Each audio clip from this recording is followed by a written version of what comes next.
नमस्कार, स्वागत है आपका पद्मेश 24/7 में। मैं हूं अर्चना मिश्रा। सबसे पहले रुक करते हैं आज की सुर्खियों पर।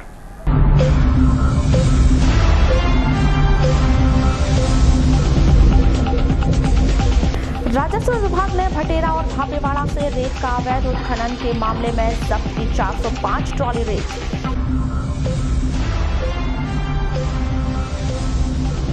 स्कूलों से पुस्तकों की बिक्री पर दर्ज होगी एफआईआर।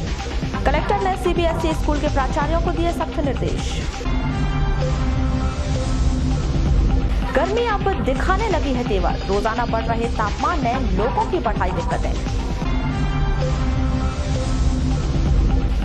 नाबालिग से छेड़छाड़ के आरोपी को 3 वर्ष का सश्रम कारावास। द्वितीय अपर सत्र न्यायाधीश की अदालत ने सुनाई सजा।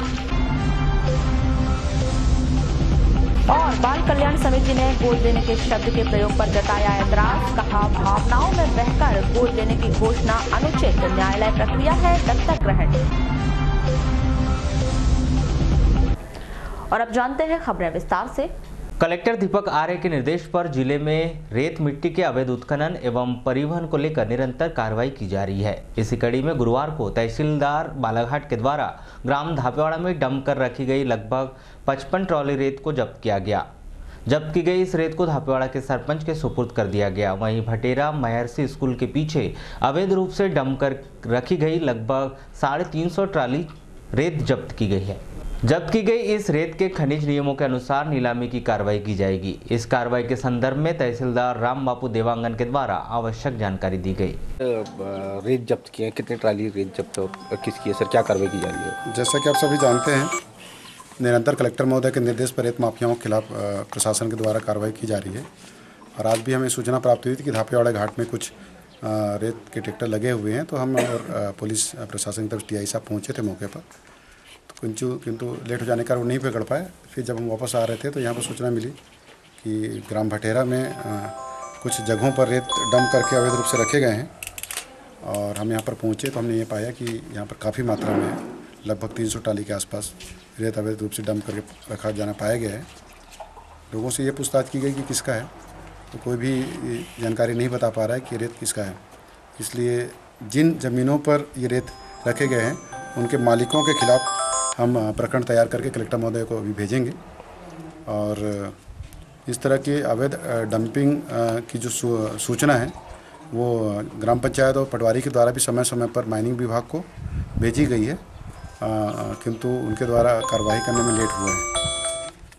वाराणसी के सिविल अस्पताल में 27 मार्च को विश्व क्षय दिवस पर कार्यशाला का आयोजन किया गया। यहां आयोजन मुख्य चिकित्सा अधिकारी मनोज पांडे, जिला टीकाकरण अधिकारी परेश उपलव सहित अन्य अधिकारीगण मौजूद रहे। इस कार्यशाला में क्षय रोगों की रोकथाम एवं इसे जड़ से खत्म करने के संदर्भ में विस्तार पूर्वक जानकारी दी गई और लोगों को जागरूक किया गया। 24 मार्च प्रतिवर्ष विश्व क्षय दिवस के रूप में मनाया जाता है और इसको मनाए जाने के पीछे आशय ये है कि इस माध्यम से एक जन जागरूकता अभियान चलाया जाए ताकि इस रोग को, टीबी के रोग को जड़ से खत्म किया जा सके। आज के 25 से 30 साल पहले टीबी के मरीज बहुत ज़्यादा दिखाई देते थे आज की तुलना में। कारण ये है कि उस समय उपचार के परंपरागत साधन हुआ करते थे, जैसे कि उस छात्र ने सवाल किया था। आज उपचार के पर्याप्त साधन हैं और आप युवा पीढ़ी को इस कार्यक्रम का क्या कार्यक्रम का आयोजन किया गया, तो क्या क्या जानकारी है? ये 24 मार्च जो है तो विश्व क्षय दिवस के रूप में मनाया जाता है। इसके साथ में पूरे पखवाड़े भर टीबी के बारे में जन जागरूकता करने के लिए हमारे द्वारा कार्यक्रम का आयोजन किया जा रहा है। तो इसके संबंध में आज वाराणसी सिविल अस्पताल में आयोजन था। जैसा कि अभी साल की थीम है, ये समय है टीबी को समाप्त करने का और आने वाले 2025 तक हमको टीबी का समूल नाश करना है। इसलिए हम लोगों को जागरूक कर रहे हैं। हमारे पास में वर्तमान समय में टीबी के लिए अच्छी दवाइयाँ हैं और साथ में हमारे पास में सीवी नट जैसी तकनीकियाँ हैं जिनके माध्यम से हम जाँच कर रहे हैं। तो मेरा सभी लोगों से ये निवेदन रहेगा कि किसी भी व्यक्ति को अगर 2 हफ्ते से ज़्यादा समय से खांसी आ रही है। नगर के वार्ड नंबर 14 में स्थित गंगोत्री कॉलोनी में मातृशक्ति मंच के तत्वाधान में नगर की महिलाओं के द्वारा होली मिलन समारोह का आयोजन किया गया। यह कार्यक्रम मातृशक्ति मंच समिति की उपस्थिति में किया गया, जिसमें विभिन्न प्रकार के सांस्कृतिक कार्यक्रमों का आयोजन कर एक दूसरे को तिलक बंधन कर होली मिलन समारोह मनाया गया। इस अवसर पर नगर की गणमान्य महिलाएं मौजूद रही।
और ये प्रथम स्थान प्राप्त किया है और द्वितीय पुरस्कार प्राप्त किया है।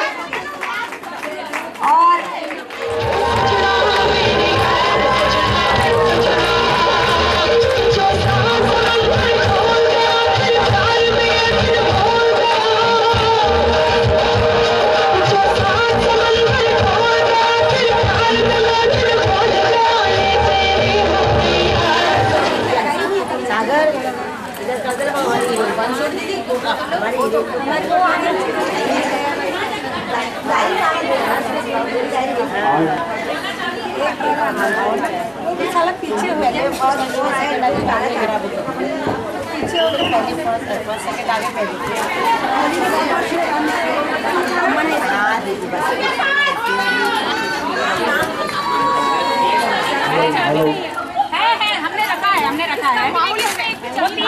मैं निर्मला पटली हूँ और यहाँ मातृशक्ति मंच के तत्वाधान में एक होली मिलन कार्यक्रम का हम लोगों ने आयोजन किया है। तो क्या क्या कार्यक्रम आयोजित किए गए?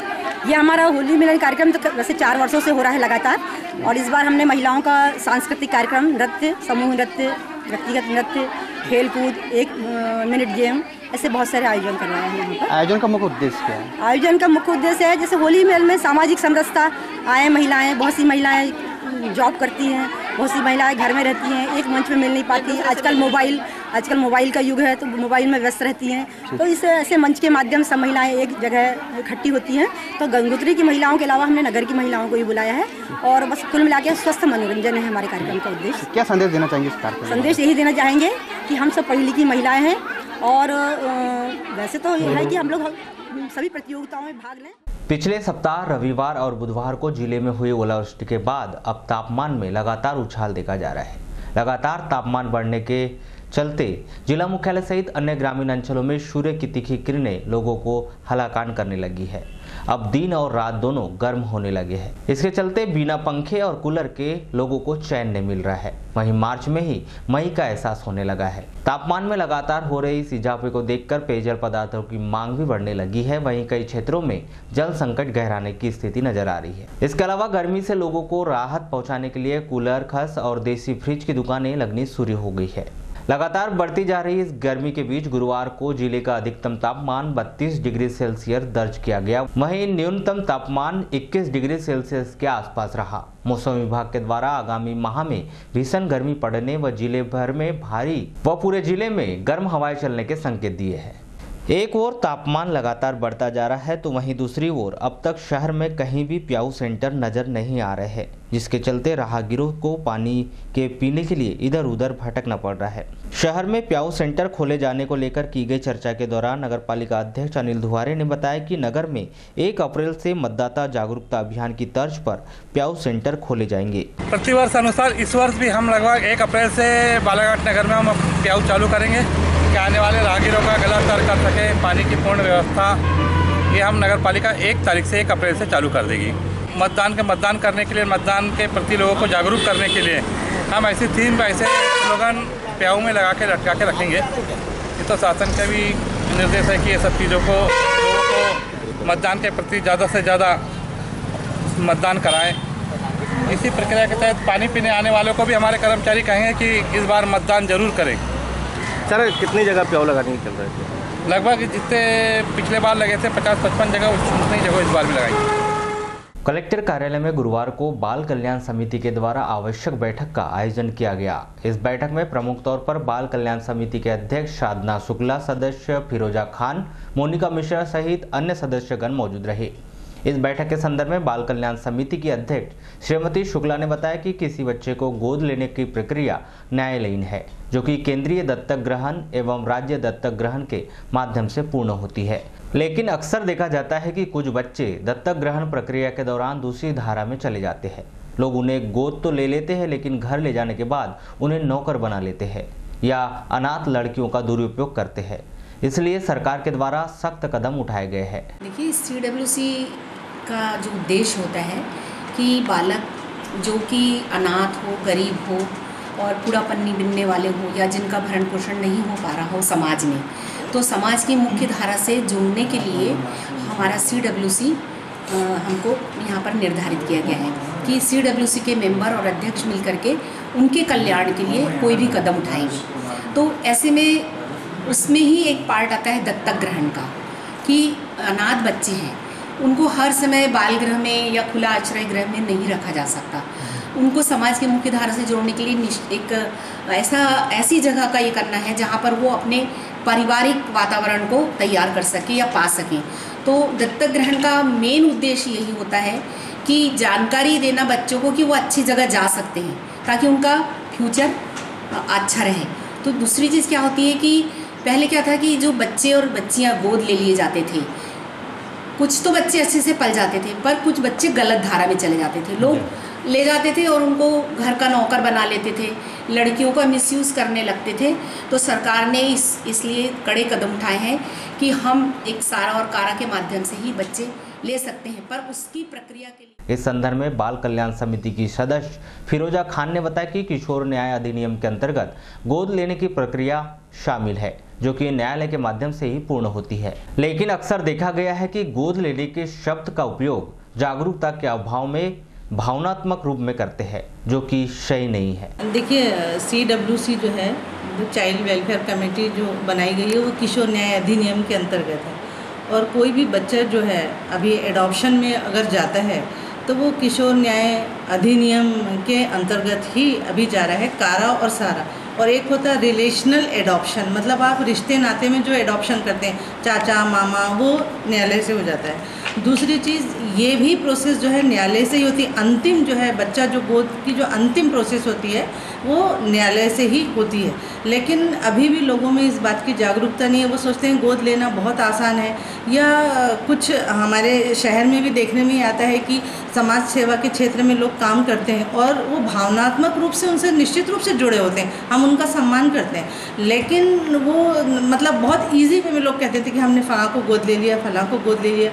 तो वो ये समझते नहीं कि गोद लेना एक जो है वो किशोर न्याय अधिनियम के अंतर्गत। और दूसरी बात ये हम बता दें कि महिला बाल विकास विभाग के द्वारा जो अनाथ बच्ची हैं, कई हम देख रहे हैं बैगा क्षेत्रों में उनके माता पिता नहीं हैं, अगर नानी है, दादी हैं, तो उसको फास्टर केयर स्कीम में हमारी। बालाघाट ट्रांसपोर्ट एसोसिएशन के पदाधिकारी आज दोपहर में कलेक्टर कार्यालय पहुंचे, जहां उन्होंने कलेक्टर SP से मुलाकात कर अपनी समस्या को रखते हुए नो एंट्री के समय में परिवर्तन किए जाने की मांग की।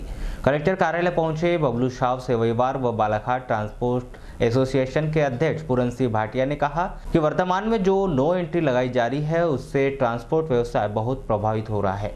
इस समस्या का जल्द हल निकालने का कलेक्टर द्वारा आश्वासन दिया गया है। सर, आज आप लोग कलेक्टर साहब से मुलाकात करें। हमने कल कलेक्टर साहब से समय लिया था मिलने के लिए ये नो एंट्री के विषय में।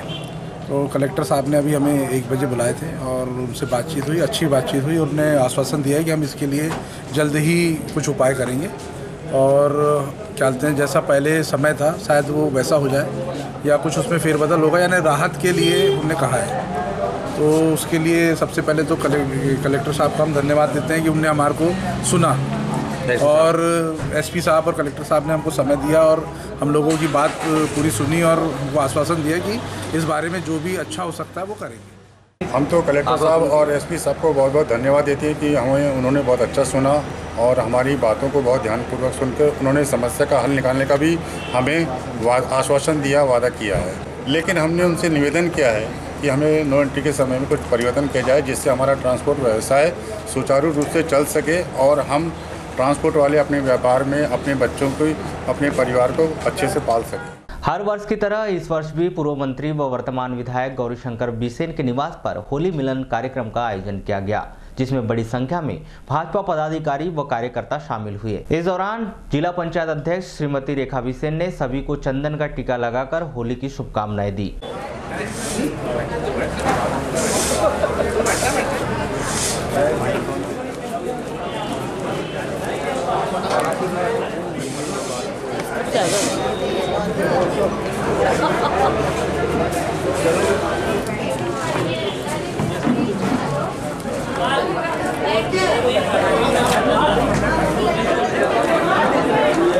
भाजपा नेत्री श्रीमती मौसम हरिणखेड़े ने बताया कि रंगोत्सव की खुशियां एक साथ मनाने उनके द्वारा हर वर्ष यहाँ होली मिलन का कार्यक्रम आयोजित किया जाता है। रंगों का त्यौहार हमारे संपूर्ण भारतवर्ष में बड़े उत्साह से मनाया जाता है और इसी कड़ी में हम सब परिवार के लोग सारे जो हम सबसे घनिष्ठता से जुड़े हुए हैं सभी लोगों के साथ रंग उत्सव का एक मिलन कार्यक्रम यहाँ पर आयोजित किया गया, जिसमें सभी लोग यहाँ पर आए हैं। मैं अपनी ओर से पूरे बालाघाट जिले को सभी को होली के इस पर्व की बहुत सारी शुभकामनाएं देती हूँ और जैसे रंग प्रकृति में आभा बिखेरते हैं वैसे ही आप सभी के जीवन में खुशहाली हो, एक रंगीन जीवन आप सभी का हो और सभी के जीवन में सुख समृद्धि हो, ऐसी प्रभु से। समनापुर रोड भटेरा चौकी फॉरेस्ट नाका के पास ऑल्टो ने मोटरसाइकिल को टक्कर मार दी। इस सड़क हादसे में मोटरसाइकिल सवार महेंद्र बिसाने, छोटी कुम्हारी निवासी और उनकी पत्नी ललिता बिसाने के साथ उनकी बेटी भारती बिसाने घायल हो गई।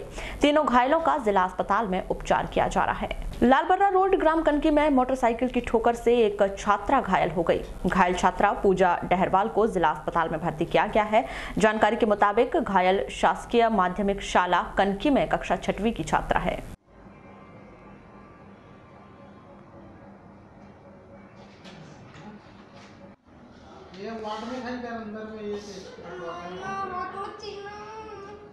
कलेक्टर दीपक आर्य ने गुरुवार को केंद्रीय माध्यमिक शिक्षा बोर्ड वाले स्कूलों के प्राचार्यों की बैठक लेकर आवश्यक दिशा निर्देश दिए। कलेक्ट्रेट में आयोजित इस बैठक में जिला शिक्षा अधिकारी आर.के. लटारे सहित शिक्षा विभाग से जुड़े तमाम अधिकारी मौजूद रहे। प्राचार्यों को निर्देश देते हुए कलेक्टर दीपक आर्य ने कहा कि स्कूलों में पुस्तकों का विक्रय न किया जाए और प्रत्येक स्कूल उनके यहाँ चलने वाली पुस्तकों के नाम की सूची कक्षावार अभिभावकों को उपलब्ध कराएं, जिससे अभिभावक पुस्तकें खुले बाजार से क्रय कर सकें। यदि ऐसा न किया गया तो स्कूलों के खिलाफ एफआईआर दर्ज की जाएगी।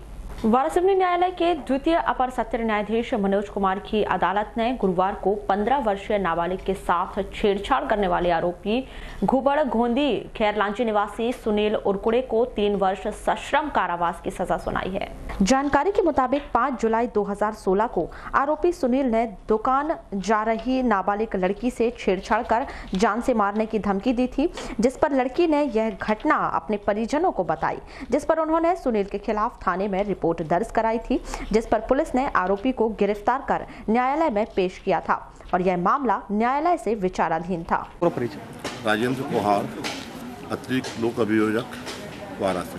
किस मामले में आज सजा के सामने? आज माननीय द्वितीय अपर सत्र न्यायाधीश श्री मनोज कुमार साहब द्वारा धारा 354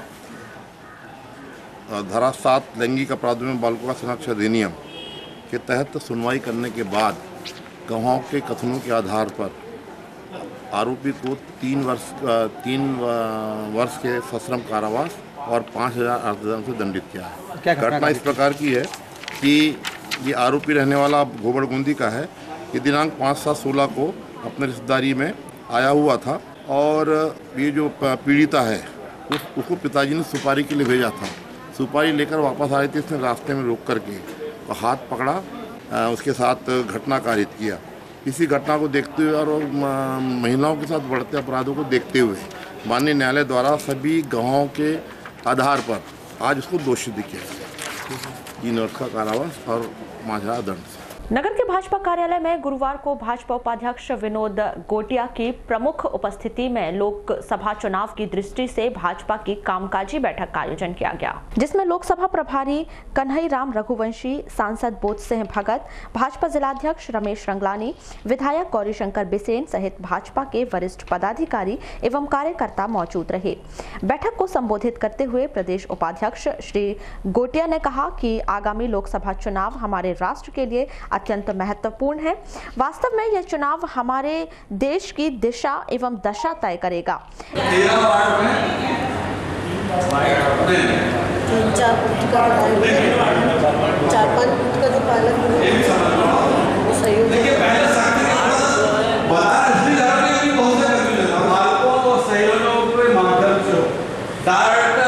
प्रभारी के माध्यम से या सीधे उस काम के लिए पालकों और संयोजकों के माध्यम से ही करें। यहाँ पर ऐसे कितने कार्यकर्ता बैठे हैं जो किसी नगर केंद्र या किसी ग्राम केंद्र के पालक या संयोजक हैं। इस बैठक के संदर्भ में लोकसभा सह प्रभारी महेंद्र सुराना के द्वारा आवश्यक जानकारी दी गई। मीटिंग चल रही है। हाँ, आज भारतीय जनता पार्टी की जिला संगठनात्मक दृष्टि से एक आवश्यक बैठक रखी गई, जिसमें जिले के सभी प्रमुख पदाधिकारी और कार्यकर्ताओं को बुलाया गया है। और उस बैठक में हमारे जिला पदाधिकारी, मंडल अध्यक्ष, मंडल महामंत्री, युवा मोर्चा जिला अध्यक्ष, महामंत्री और नगर पालिका अध्यक्ष, उपाध्यक्ष, जनपद अध्यक्ष, उपाध्यक्ष, जिला पंचायत सदस्य अध्यक्ष और उपाध्यक्ष उसमें, और हारे जीते विधायक, जिला और विधानसभा के प्रभारी, सांसद, इस तरीके से सभी प्रमुख लोगों को आज यहाँ बैठक में बुलाया गया है। सर, क्या क्या बताया जा रहा है बैठक में? बैठक में संगठन की दृष्टि से ये चुनाव को फेस करने के लिए संगठनात्मक ढांचा जो हमारा है, हमारे जैसे नगर केंद्र, ग्राम केंद्र की जो रचना है, बूथ प्रभारियों की, पालक संयोजक की रचना है, उसके ऊपर में जो विधानसभा चुनाव के समय में जो बने थे नगर केंद्र और ग्राम केंद्र तथा पालक संयोजक बूथों के, उसको उसकी सत्यापन किया जा रहा है। आज बैठक में उन सभी कार्यों की समीक्षा की जाएगी। विधानसभा में जो रचना की गई थी, पुनः उसको लोकसभा में किस तरीके से उसमें संशोधित करके, क्योंकि पहले आपके नगर केंद्र, शक्ति केंद्र छोटे थे, उनको थोड़ा बड़े रूप में दे करके, और आज उसी के ऊपर मार्गदर्शन देने के लिए हमारे प्रदेश के नेता लोग आए हुए हैं। आगामी लोकसभा चुनाव 2019 के लिए विभिन्न मुद्दों और घोषणा पत्र में दर्ज विभिन्न बिंदुओं पर चर्चा करने के लिए जिला कांग्रेस कमेटी द्वारा गुरुवार को नगर के सिंधु भवन में एक पत्रकार वार्ता का आयोजन किया गया, जिसमें प्रदेश कांग्रेस कमेटी प्रवक्ता विक्की खोंगल सहित अन्य कांग्रेसी पदाधिकारियों ने लोकसभा चुनाव 2019 को लेकर विस्तृत चर्चा की। आयोजित इस पत्रकार वार्ता में श्री खोंगल न्याय न्यूनतम आय योजना पर विस्तृत चर्चा करते हुए 5 करोड़ गरीब परिवारों को 72,000 रुपए प्रति वर्ष के हिसाब से देकर 25 करोड़ नागरिकों को इस योजना का लाभ दिलाए जाने की बात कही। साथ ही उन्होंने पार्टी राष्ट्रीय अध्यक्ष राहुल गांधी की इस घोषणा को ऐतिहासिक घोषणा बताते हुए मोदी सरकार पर जमकर निशाना साधा। बुलेटिन के अंत में एक बार फिर नजर डालते हैं आज की हेडलाइंस पर।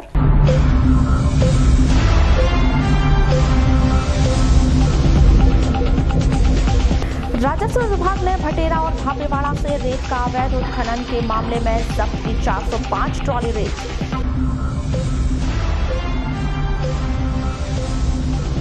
स्कूलों से पुस्तकों की बिक्री पर दर्ज होगी एफआईआर। कलेक्टर ने सीबीएसई स्कूल के प्राचार्यों को दिए सख्त निर्देश। गर्मी अब दिखाने लगी है तेवर, रोजाना बढ़ रहे तापमान ने लोगों की बढ़ाई दिक्कतें। नाबालिग से छेड़छाड़ के आरोपी को 3 वर्ष का सश्रम कारावास। द्वितीय अपर सत्र न्यायाधीश की अदालत ने सुनाई सजा।